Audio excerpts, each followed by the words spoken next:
Thank you, Larry.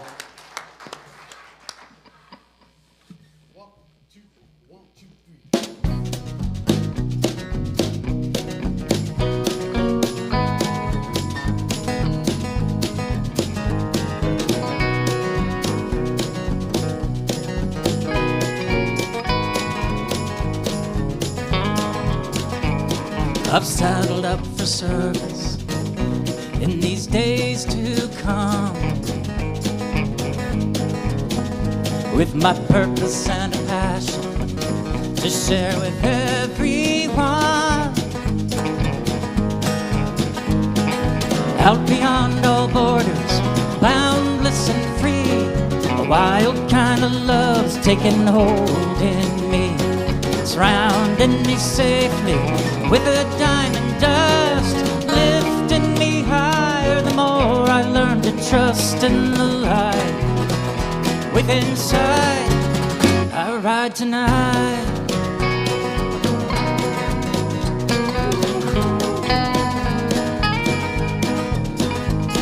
I'm dashing down the narrow, blazing brand new trails, going round the matrix to the Holy Grail. Out beyond all borders, boundless and free, a wild kind of love's taking hold in me, surrounding me safely with a diamond dust, lifting me higher the more I learn to trust in the light within sight. I ride tonight. Hey, holy, hey, hi, hey, holy, hey, oh. Hey, holy, hey,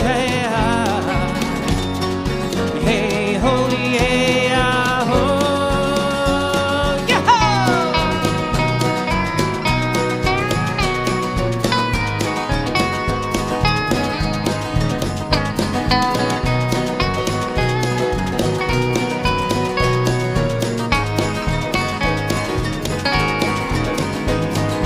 Out beyond all borders, boundless and free, a wild kind of love's taking hold in me, surrounding me safely with a diamond dust, lifting me higher the more I learn to trust in the light within sight, in the light within sight, in the light within sight. I ride tonight.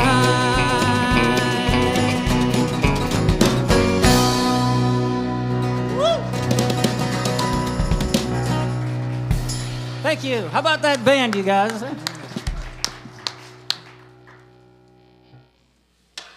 Hello, I'm Candy Paul, and I'm practitioner here, and I'm offering a reading and a prayer. The reading is from Greg Braden. Prayer is to us as water is to the seed of the plant. The seed of a plant is whole and complete unto itself. Under the right conditions, a seed may exist for hundreds of years, simply as a seed, a rigid shell protecting a greater possibility. Only in the presence of water will the seed realize the greatest expression of its life. We are like these seeds. We come into this world whole and complete unto ourselves, carrying the seed of something even greater. Our time with one another in the presence of life's challenges awakens within as the greatest possibilities of love and compassion. It is in the presence of prayer that we blossom to fulfill our potential. I'm going to pray this prayer in the first person. Please make it personal to you. There is one life, one presence, one force that grows and makes all things new. The water of life enters in prayer, in community, in nourishment. And the seed receives the water and breaks open to reach its destiny as a plant that will grow and blossom and produce fruit and more seeds to continue the cycle. I am so grateful that this center is a beautiful garden of all these growing seeds, all these people in their each intimate and wonderful stage of life, whether it's celebration of joy or acknowledging losses or going through difficulties and challenges or seeing prayer answered and doors opening and dreams coming true. We come here each in our own part of the process. And I am so grateful to be part of this community, to come here, to be encouraged, to be reminded that I am not alone, but I am part of a greater whole.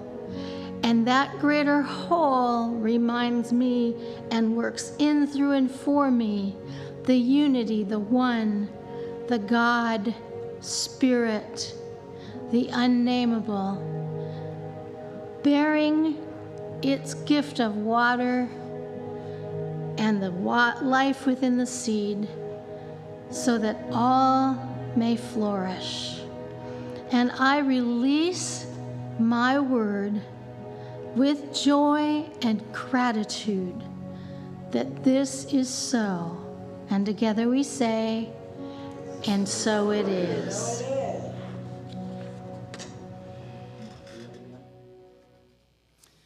So I wanted to just say a little word about this next song. And basically, this is a song that I wrote to myself. And it's about the idea of shifting that love of looking everywhere else for something that I am. And this is this goes out to my friend Butterfly, who was the first time I played this for her, she just melted. And it's always been, and this is where it's her church for a long time, so I wanted to mention her. But this is called I Am the Love I've Been Looking For.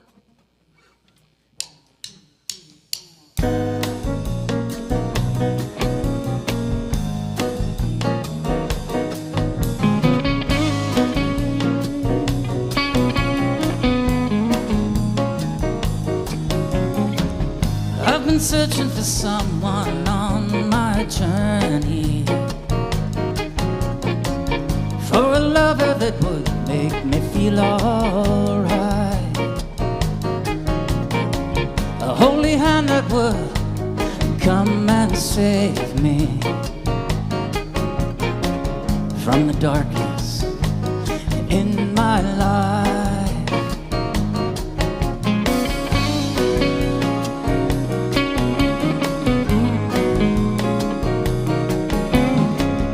I was looking outside myself for answers, for anything, anyone to ease my pain. What I realized from this emotional cancer, I must give myself what I've been hiding in shame. I am my own power, I am the light of the central sun. drop in the ocean, the river that runs. I am my own dreamer, awake in peace. I am the calm in every storm. Through it all I've come to see I am the love I've been looking for. I am the love I've been looking for. I am the love. I am the love I've been looking for.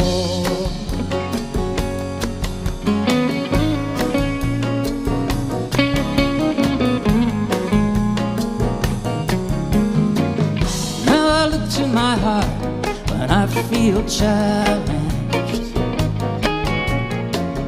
with all of life's twists and turns, responding with kindness and compassion allows my flame to gently burn. I am my own power. I am the light of the central sun, a drop in the ocean, a river that runs. I am my own dreamer, awake in peace. I am the calm in every storm, and through it all I've come to see I am the love I've been looking for. I am the love I've been looking for. I am the love. I am the love I've been looking for. I'm not my story, a bag of old beliefs. I'm a human being, whole and complete in my love for me.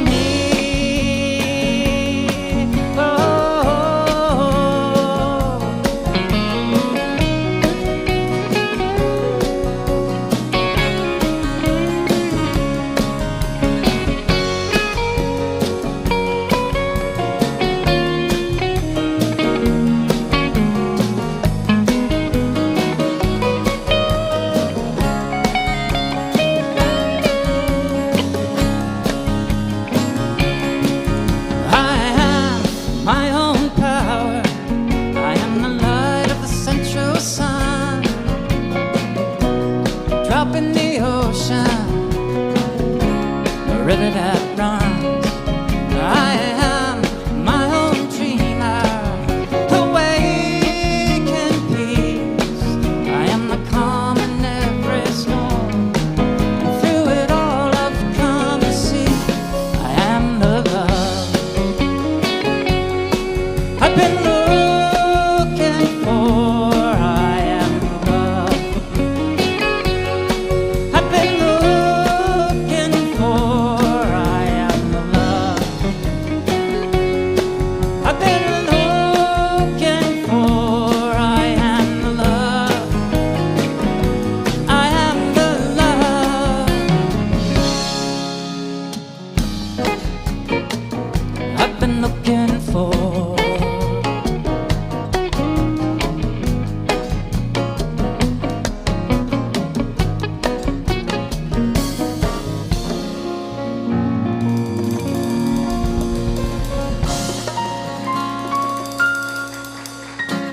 And so are you. Sean Galloway. All right, now it's time to welcome our speaker today. All the way from Burns? Lyles,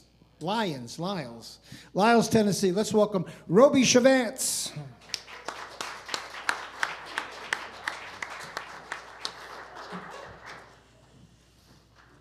Good morning. I just want to take a minute and bask in the beauty and the magnificence of each and every one of you. Let's just take a breath.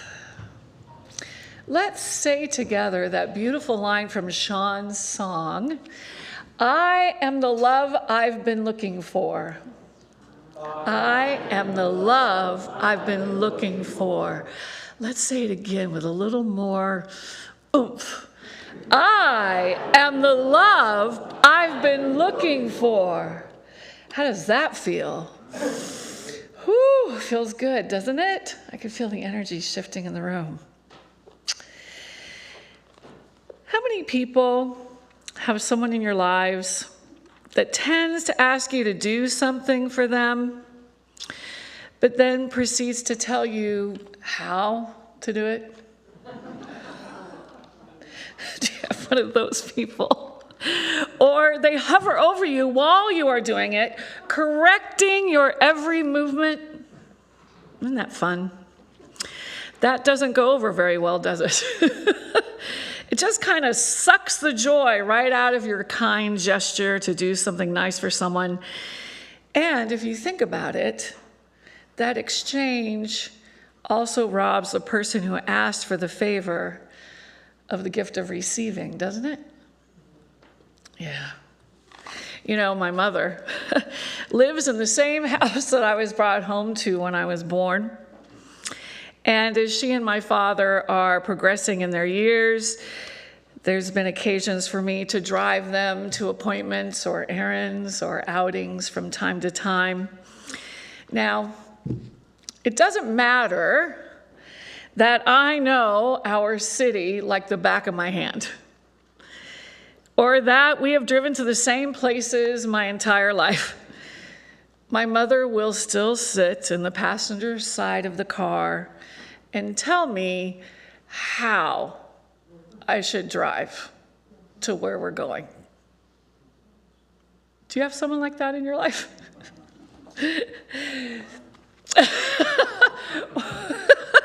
Or maybe you have that friend that you call to check in on, and they proceed to share with you that they just endured some unspeakable hardship and went through a time of need. And you declare to them, oh my goodness, I had no idea. I wish you would have called me. I would have been so happy. I would have been so happy to come and help you with that. To which they say, oh, I didn't want to bother you or be a burden.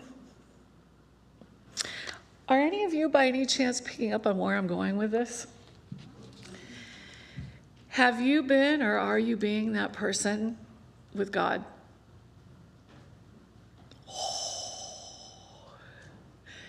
I know sometimes I am. I'm that person that will ask for what I would like to receive, but then I don't let go of the steering wheel. I insist that I absolutely know better how to get what it is that I want to get. I know a better way than God. Or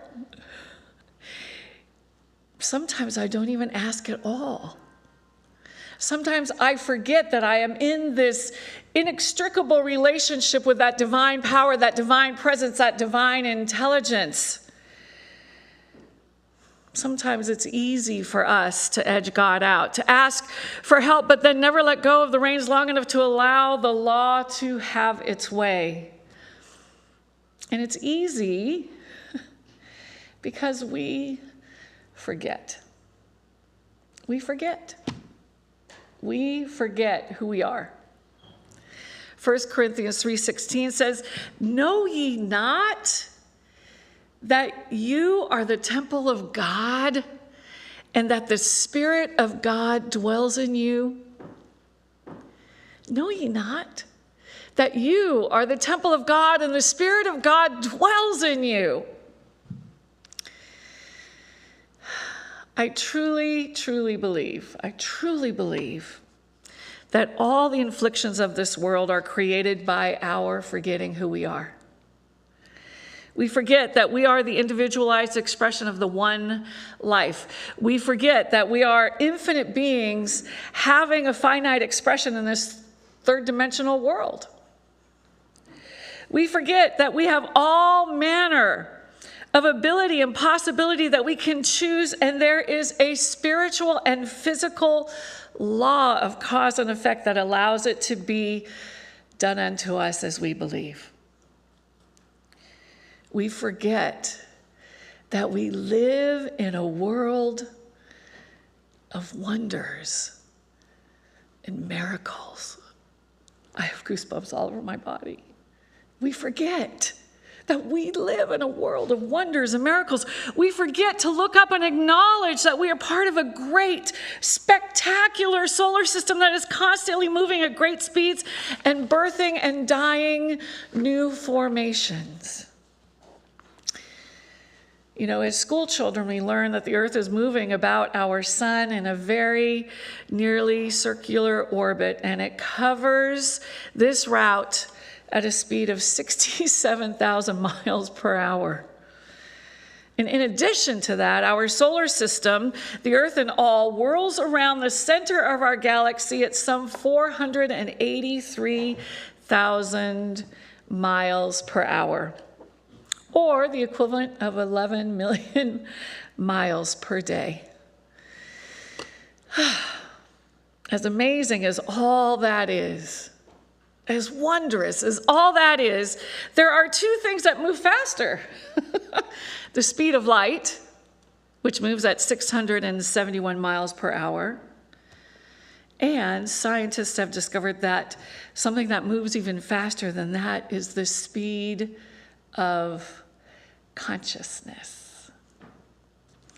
Let's just let that sink in for a minute. Whew.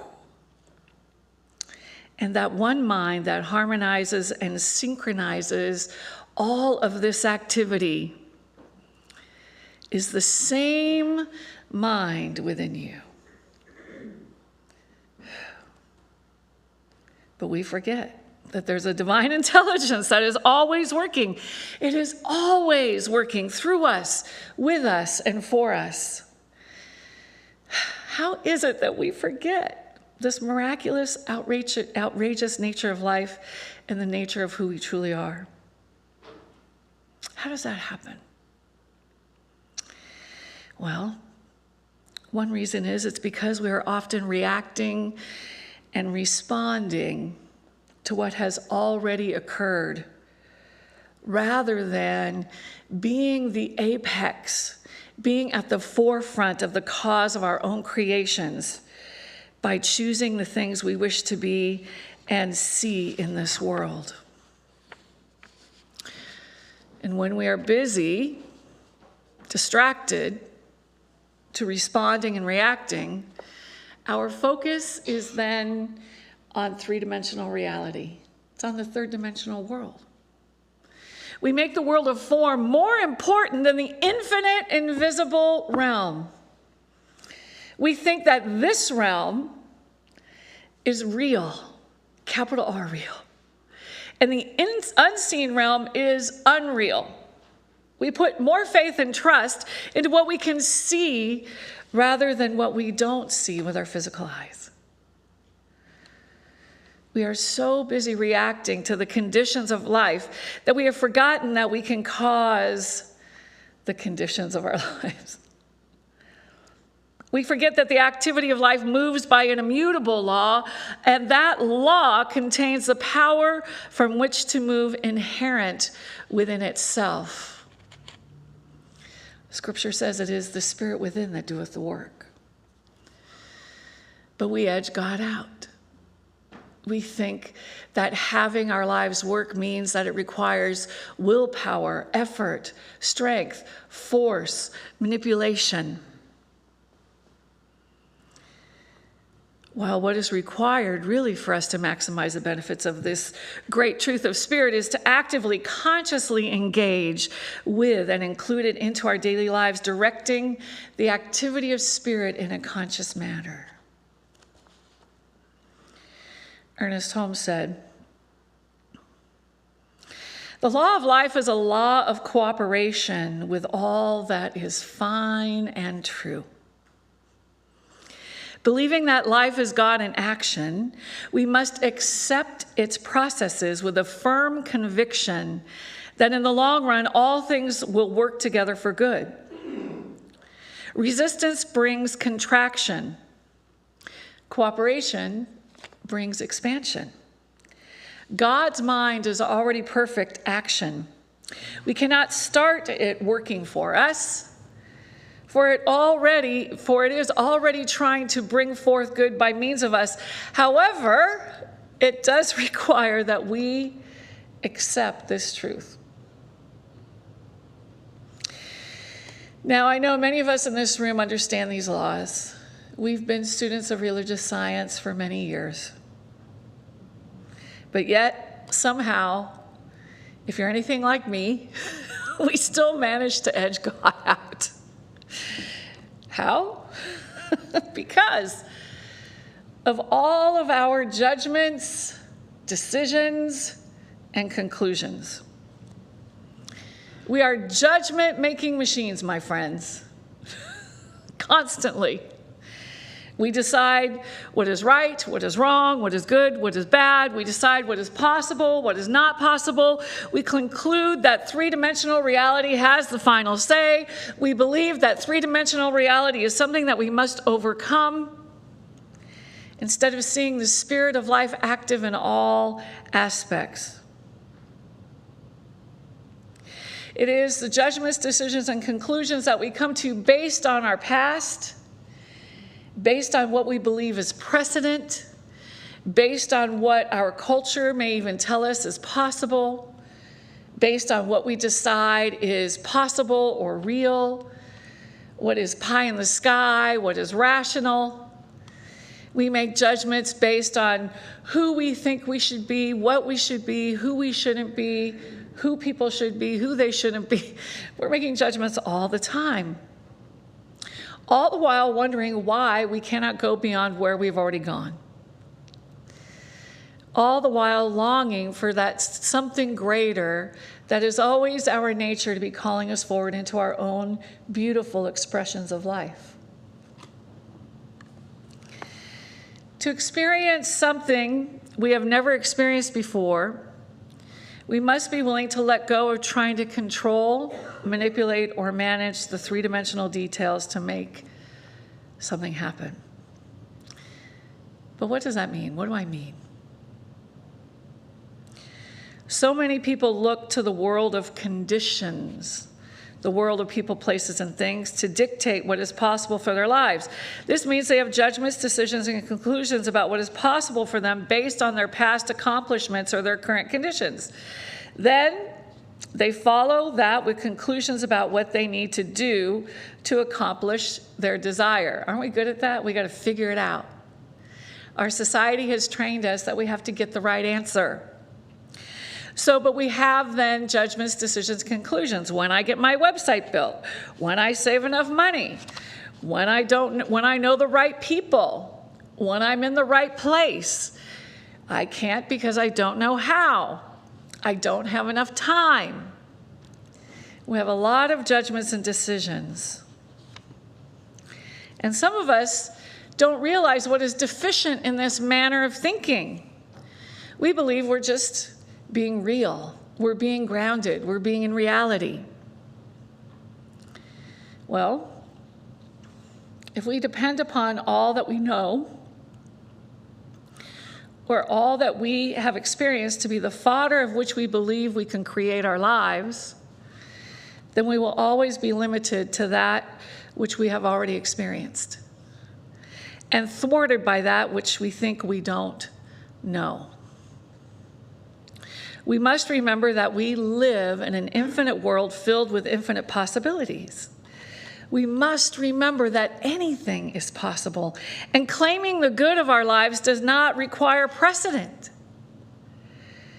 To experience that something more, we must be willing to let go of the lesser. This means that we must pay attention to that inner calling within us that draws our desires to something greater than we've ever been. We must realize that our inner voice, our vision, the place within us that informs our total being of those dreams, and dreams are merely desires that awaken and enliven our being with joy and excitement. I'm going to repeat that. Dreams are merely desires that awaken and enliven our being with joy and excitement. So it informs our total being of those dreams, and they're based on something within us that is aligned with the great oneness of the infinite life. Therefore, the great secret that we have all been seeking is the realization that the pathway to actualizing these dreams already lies within us. It's never outside of us. It's always within us. We have everything required to achieve and have and enjoy the life of our dreams. It is in this great oneness that we must place our trust and seek to cultivate a relationship. Learning to extend ourselves onto the bridge between the seen and the infinite unseen. Seeing ourselves as a conduit for spirit to birth that which can only be birthed through us into this amazing realm of earthly beauty. It is those who place greater belief in the unseen realm that reap the rewards of their faith. Our unwillingness to see past our current conditions is the only thing that is keeping us from the truth of who we are.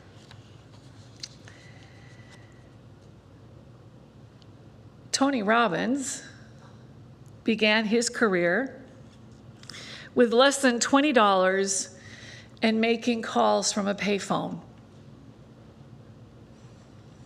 Let that sink in.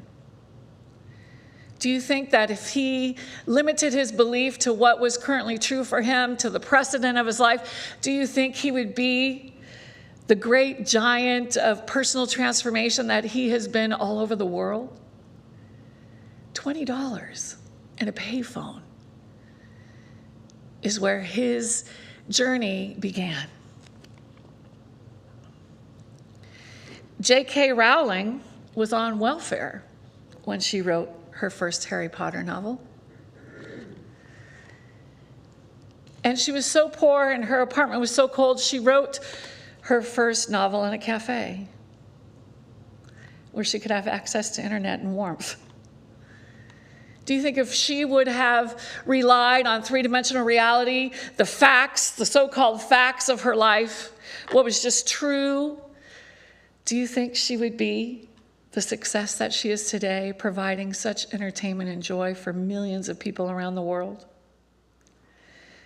She started in welfare, writing in a cafe.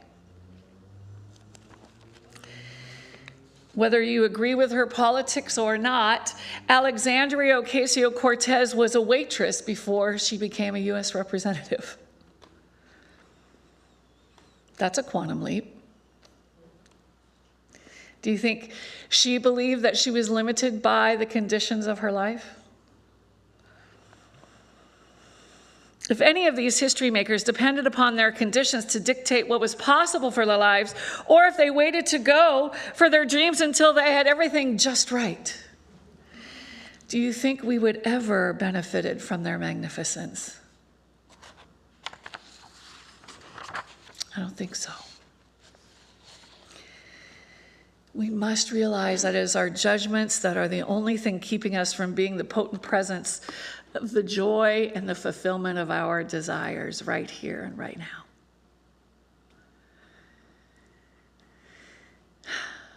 We are the love that we've been waiting for. It's right where we are. And every single person that crosses our path is also an expression of that love, that expression of that perfection. And we get to see them as that. Allow them their quirkiness. just as we would love for people to allow us our quirkiness without making it a life sentence.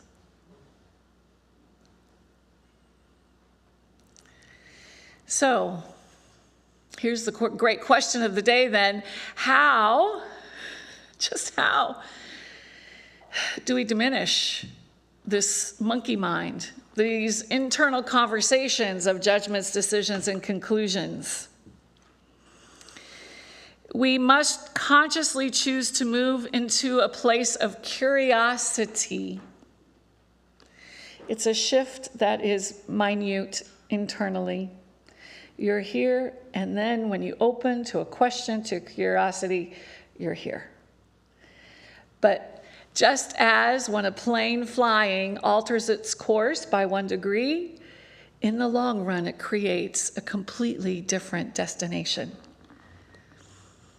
So all we're required to do is right here, right where we all are, alter our viewpoint by a degree, by choosing to be curious instead of coming to a judgment, by catching ourselves when we're thinking in the terms of conclusions and decisions. We learn to suspend our judgments through the asking of questions. Here we go. Here's the meat of the good news today. Questions open our minds to the great possibility of all life. You see, asking is the act of setting spirit in motion in the direction of our desires. It is one of the great spiritual laws taught time and again by Yeshua. Matthew 21:22 said, "And all things whatsoever you ask in prayer, believing, you shall receive." I like to focus on every word because I believe every word is intentional. And I love that it says, and all things, not some things, all things. Whatsoever you ask in prayer, believing, you shall receive. Matthew 7 says, ask and it shall be given to you. Seek and you shall find, knock and it shall be opened unto you. And John 14:14 says, if you ask anything in my name, I will do it. If you ask anything in my name, I will do it. Now, I call asking questions a brain hack. It's a powerful brain hack to ask a question. And I'm going to break down why it's a brain hack to ask a question. There's 5 activities in mind that take place when you simply just stop and choose to ask a question. This is really powerful, y'all. First, when we ask a question, it instantaneously opens our consciousness to the fact that there is a possibility of greater good that exists beyond our current ability to perceive it. Instantaneously, just the act of asking a question opens our mind to the fact there's a greater possibility available. Whew. When we ask a question, we are admitting that we do not know the answer. We get out of the way. We stop edging God out. And I understand that this goes against the programming of our culture because we're so trained to get the answer, right? But when we ask a question, it is admitting that there is an infinite sea of possibility before us that is completely unknown to us, and we're actually good with that. Some of us try to control the details of our lives so that we can feel safe in our futures. But Tony Robbins said, the quality of my life is in direct proportion to the level of uncertainty I can live with. Let that sink in. The quality of my life is in direct proportion to the level of uncertainty that I can live with, the level of trust I have, the level of allowance I have, the level of expectation that I know that all things are working together for my good. The second activity of a question is the act of asking a question that we do not endeavor to answer, is admitting that there is a power greater than we are, that is receiving our inquiry and responding to our desires. When we ask a question, inherent in our asking the question is the realization that there is a power greater than we are, that's receiving this inquiry and is responding to us personally. When we ask a question, we create a vacuum, an opening that we have not filled with answers, and we all know what happens with spirit. Spirit abhors a vacuum, and spirit will come flying in to say, oh yeah, let me show you. Let me show you. The third activity in consciousness, that consciousness that occurs when we ask a question, is if we have the audacity to ask for what we desire, which could be greater clarity, greater possibilities, greater creativity, greater potency, greater peace, greater happiness, greater joy, whatever. Inherent in the asking is knowing that we deserve to have what we ask for. Isn't that amazing? It's inherent right there in the asking of a question. And when we ask for what we desire, I love this Ernest Holmes' description of the word desire. This is what he said. Desire is the irresistible urge towards self-expression. It's an irresistible urge. And as long as we have breath in our body, we have this irresistible urge to express ourselves, to create. It's the very nature of life itself. So when we ask a question, it is our declaration that we deserve that which we are asking for. Can you just feel that? It feels good, doesn't it? The fourth activity in consciousness that occurs when asking a question. When we ask a question of which we personally do not seek to generate the answer, but allow Spirit to answer for us, instantaneously places us in the position of being open to receive. It instantaneously puts us in the position of being open to receive. It takes out of the element of our story that aspect when we edge God out, when we're trying to tell somebody how to do what it is we've asked them to do for us. Or when we don't ask at all. Ernest Holmes said, our life then is to be governed by Spirit. We need look no further. It will do for us all that we ever ask, provided we believe. Why then is it not done so? The answer is that it has already done so, but we have not received it. The Spirit may offer, but we must accept the gift before it can be made. Scripture says, behold, I stand at the door and knock. Oh, so much good out there just waiting for us to have it. But our judgments, our decisions, and our conclusions won't allow us to place ourselves in the position of receiving. We must understand that this receiving is a mental process. It is one of being willing to mentally take. Now, the fifth activity in consciousness when we endeavor to ask a question is this. When we ask a question that opens us to a greater possibility of good, all of our senses and all our bodies, that's our mental body, our emotional body, our spiritual body, our energy body. All of our bodies are infused with the joy of the expectation of receiving. And it's infused with the joy of the expectation of receiving what we have requested.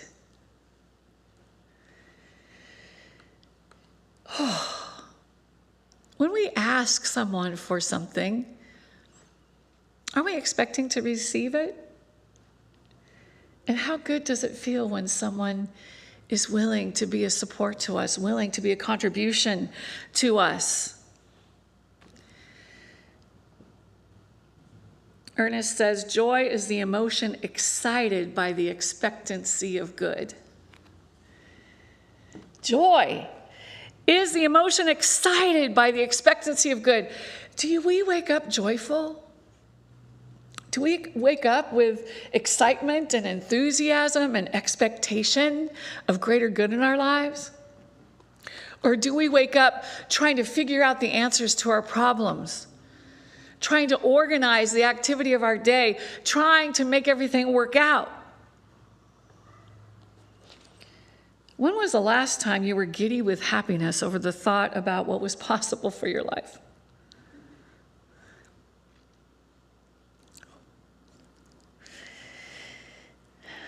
Now, that's the 5 inherent activities in consciousness when we endeavor to ask a question. But now, I'm going to give you the super boost of this brain hack. There's a super boost. And this super boost is a brain hack of asking questions to the supernova level. It's going to take our question asking to even greater heights. And that super boost is this. Are you ready? This is pretty advanced stuff. This is what I've spent the last 50 years of my life studying. I say, that's what I get paid the big bucks for.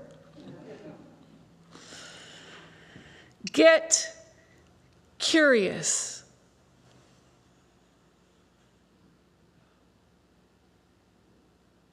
Get curious.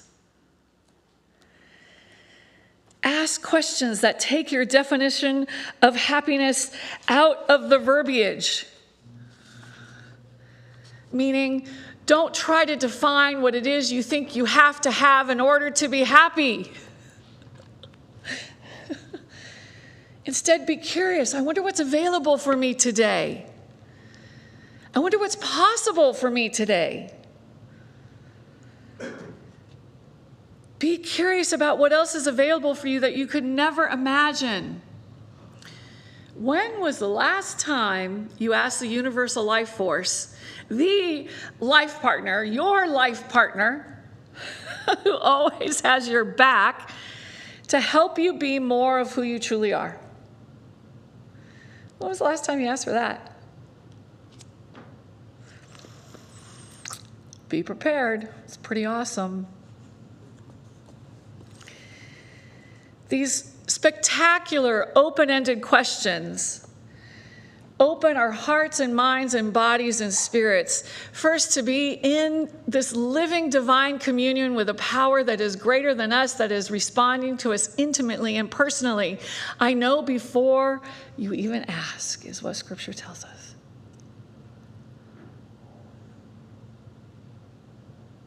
When have you asked for the universe to show you a miracle? Universe, show me a miracle today. Wouldn't that be fun? Just to go, wow, I wonder how the universe is going to show up that way for me today. I wonder. God, direct me to what I need to know in order to actualize my greatest desires. And those of you who have ever taken classes with me know that this is my favorite question of all time. I wonder what it would take for me to wake up every morning feeling as if I have to pinch myself because I cannot believe my life is real. Isn't that a great question? Don't answer it, because guess what? The universe is going to come swooping in. It's going to answer it better than anything you could ever possibly imagine. It's happened to me time and time and time again. Universe, what would it take for me to be so irresistible that all of life comes to me with ease and joy? That's a good question. How about God? Please make your presence known in my life today in ways that are so delightful and miraculous that I have no way of doubting your presence. We cannot have faith and still ask a question. Isn't that amazing? We can ask for the universe to provide for us things that will build our faith. So we don't have to figure it all out. We don't have to be perfect. We don't have to have all the answers. We don't have to do it right. We just have to be curious, and we get to ask a question and allow Spirit to come in. When we ask a question, I have this comedic visual in my mind that all of what I call my spiritual football team, my angels and my guides and Spirit and an infinite intelligence, this is a response.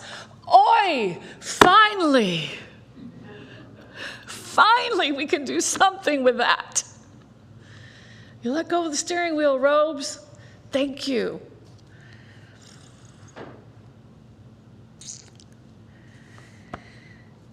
One of my favorite questions when facing a challenge is, I wonder how this can turn out better than I ever expected.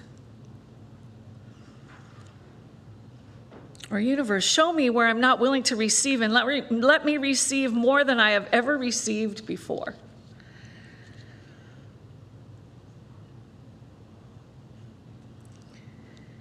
Oftentimes, the more of us is just waiting to be expressed. But to experience something beyond what you have been able to create or before, you must be willing to ask questions and then don't try to find the answers. Instead, cultivate the most intimate relationship of your life, your relationship with the one infinite power and intelligence. That power and intelligence created and harmonizes all of life. This is a very force field that is the propulsion of your heart's desire. It is the force within. It is the Spirit within that doeth the work. It is birthing and creating newness in infinite ways every single moment in time. And why not avail yourself to its presence consciously and in the direction of your dreams? The greatest gift life could have made to you is yourself. You are a spontaneous, self-choosing center in life. In the great drama of being, the great joy of becoming, the certainty of eternal expansion, and each and every person we meet is exactly the same. So together, let's ask more from life. Let's have more of our true selves. Let's expect greater good. Let's have our hearts and minds and lives be filled with the joy of fulfillment in every way. Are you willing? Yes. Namaste. I love you.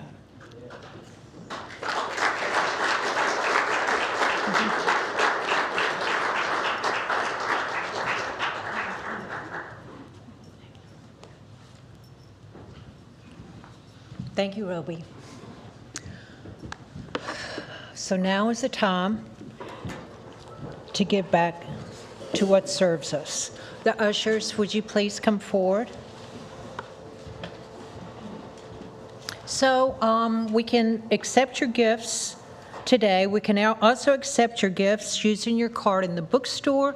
And for our viewers online, please make a contribution using the link below. Or you can mail your check to our street address. Say with me, divine love, as me, blesses and multiplies all that I have, all that I give, and all that I receive. And so it is. Thank you for your loving gifts. So I'd like to just mention something real quick here before we sing this song. We've had a men's circle that's been around for almost 38 years now, I think. And one of the things that we do with the guys when they come through is to encourage them to be artful in some way, poetry, painting, music. And this is one of the jewels, this song, that came from inviting a man to show up. And his name is Thomas Cohea, and he co-wrote this song. And it was from one of our men's circles. So this is called The Wind As Always.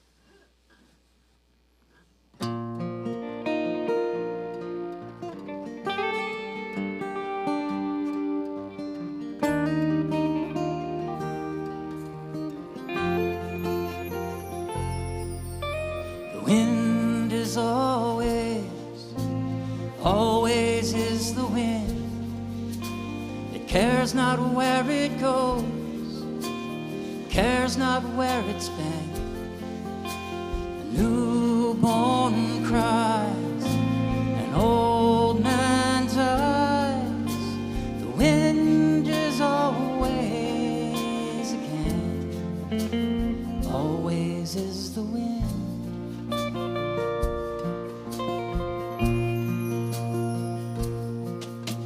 Marriage of a man to his soul firms a universal flow, lifting joy-filled dreams above whispers and screams and breathes.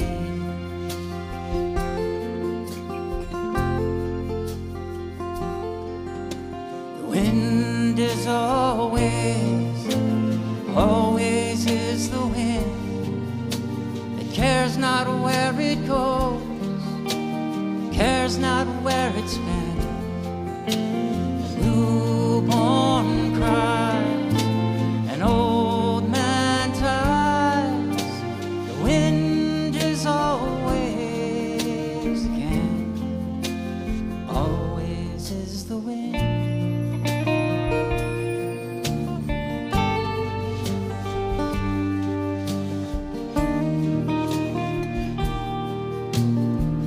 Freedom's fluidity, sustained in perfect harmony, shall not be pushed or shoved in the direction of one's love. It moves.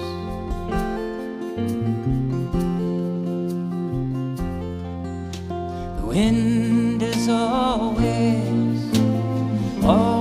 is the wind.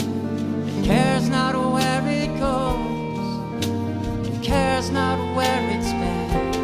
A newborn cries, an old man dies. The wind is always again, always is the wind.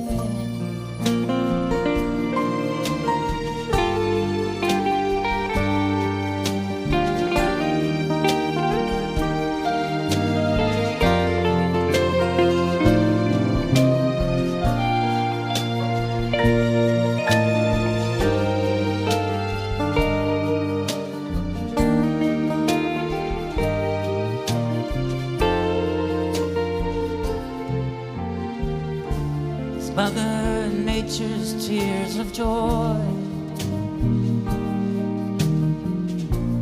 blanket the hearts of girls and boys. Father Heaven proclaims we are one in the same love. Would you like to sing along? The wind is always is the wind. It cares not where it goes, and cares not where it's been.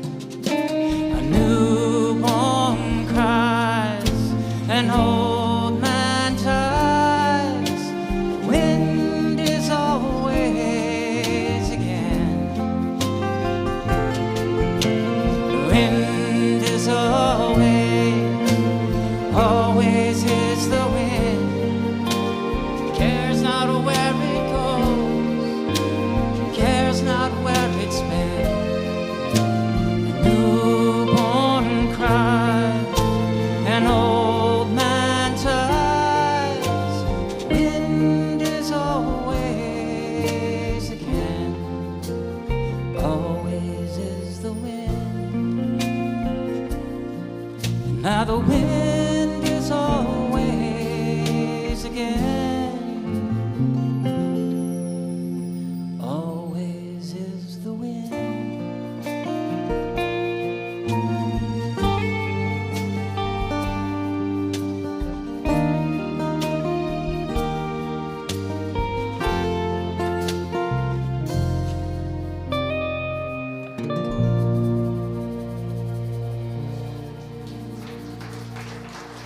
Thank you so much. How about the band, everybody? These guys are just fantastic. Sean Galloway, Always a everyone. joy to be here with y'all.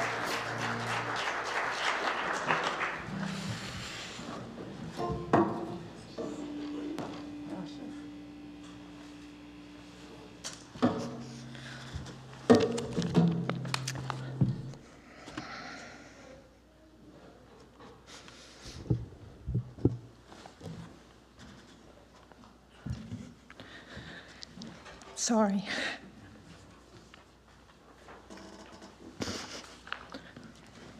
My father passed away recently, and it's just a beautiful song. Makes me think about life. Makes me think about his life. Thank you, Sean.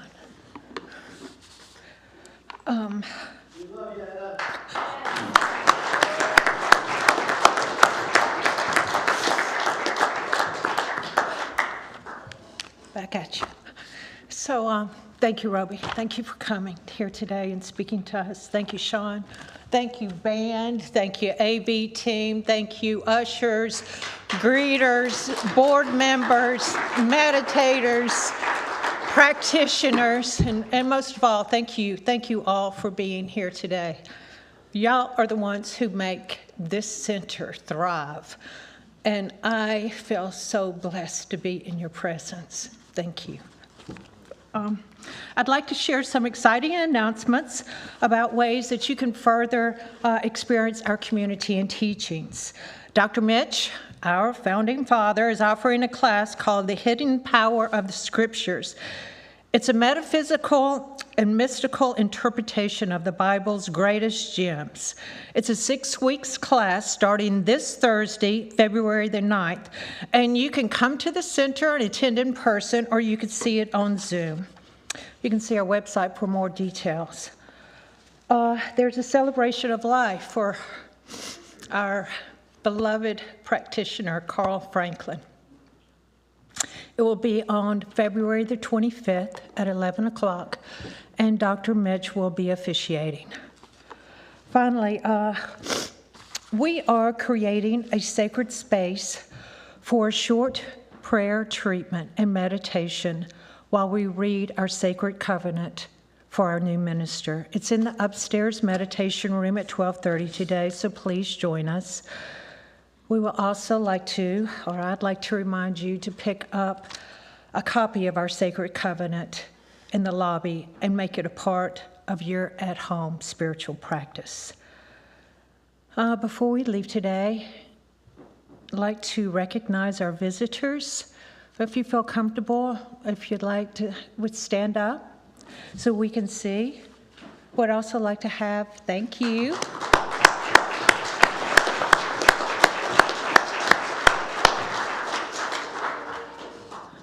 And can we do just a little exercise, please? Because we are a community, we're a caring community. If you remember back when I started this service, I said, who are we? Well, we are a loving, caring, giving community. And so I would just like for you to take this opportunity to look at somebody next to you. I'd like for you to put a smile on your face, and I would like for you just to give them a silent blessing and say thank you, and I bless you. Thank you, and I bless you.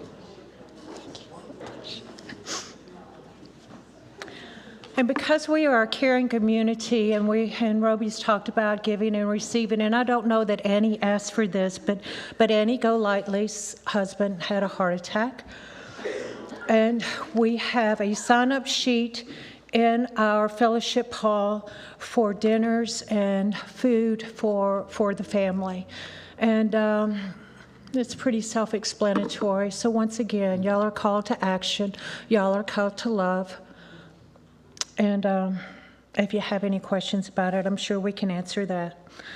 Also, if there's anything heavy on your heart, if there's anything heavy on your mind, we are here for you. We are here as church members, community members. We're here for practitioners.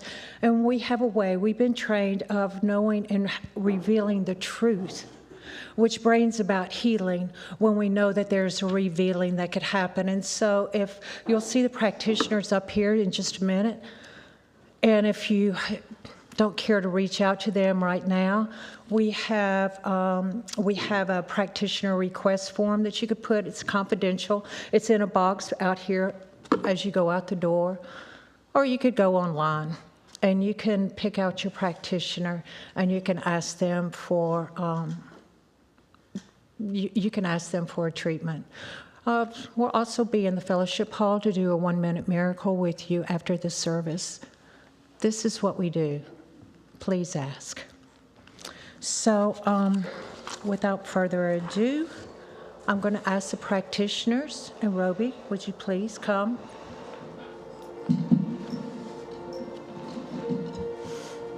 Please join me in this closing treatment.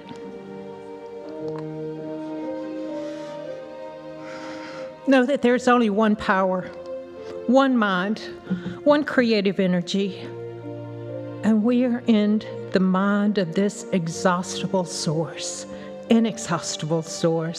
So let us keep moving. Let us allow new doors to open so we can experience new things. Let's say yes to living a good life. Let us allow Spirit to work through us. Let us fully embrace that we are co-creators of our lives. Let's embrace our sense of curiosity as individuals, and let's embrace our sense of curiosity as a spiritual community as we go forward and we brain and we connect with our minister and we connect with our new home. And let us always go forward in love. Let us be the ripple that rattles our community. Let us honor our differences so we can embrace our oneness and call forth a world that works and heals all. I'm so very thankful that we've had this time together this morning. I'm so very thankful that we live in a country where we can come together as a spiritual community in love. And I'm so very thankful that we have a building to come to, that we have a loving, giving community that supports this teaching, and who supports one another in love. So very thankful for everyone who is here and everyone who has helped to make this service happen. And with a joyful heart, I know that when I ask, I expect and accept my prayers to be answered. So I release these words to the Lord, knowing that this and so much more is so. And together we say, and so it is. Thank you, Etta. Okay, this is a good time for us to stand and sing our closing song. Oh, Becky, go to the microphone. And Ray, could you turn her mic on, please? Okay. All right, do we have lyrics? We do. Okay. This is called Put a Little Love in Your Heart by Jackie DeShan.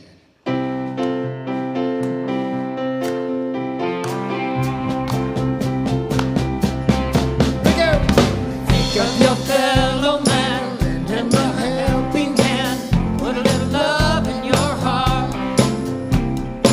You see it's getting late. Oh, please don't hesitate. Put a little love in your heart, and the world will be a better place. And the world will be a better place for you and me. We just wait.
This program is a service of the Center for Spiritual Living Nashville.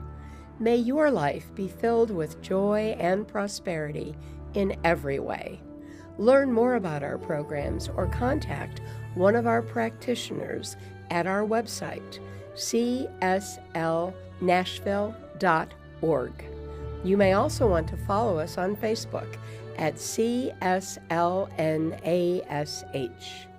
You can make a big difference with your financial gift at lovecsln.com. Please share the link to this program with a friend and join us again next Sunday. Have a wonderful week.